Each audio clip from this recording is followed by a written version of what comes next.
this problem is one of those multiple choice, multiple answers because we must select all statements that apply, which means we could have one, two, or all three of these statements being true. So we know that x is a positive integer, and we're trying to figure out which of the following also mean that the square root of x is an integer. Well, x is the square of an integer. There's a couple ways we could look at this. One is to think of numbers that might work at it, and another is to think of variables. Well, if x is the square of an integer, that means x is, let's call that integer m. X equals m squared. Or a square of an integer could be 9. Well, does that mean that the square root of x is also an integer? Well, sure, if I take the square root of 9, I get plus or minus 3.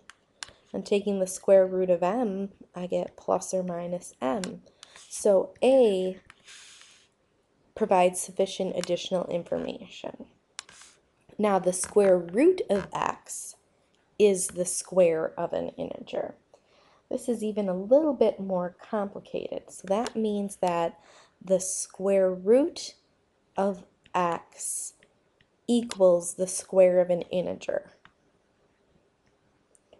Or in other words, we could say the square root of 16, which equals 4, is 2 squared. Well, that definitely still provides sufficient evidence that x that we can take another square root, because I could take the square root of 4 to get plus or minus 2, or again the square root of m to get plus or minus m.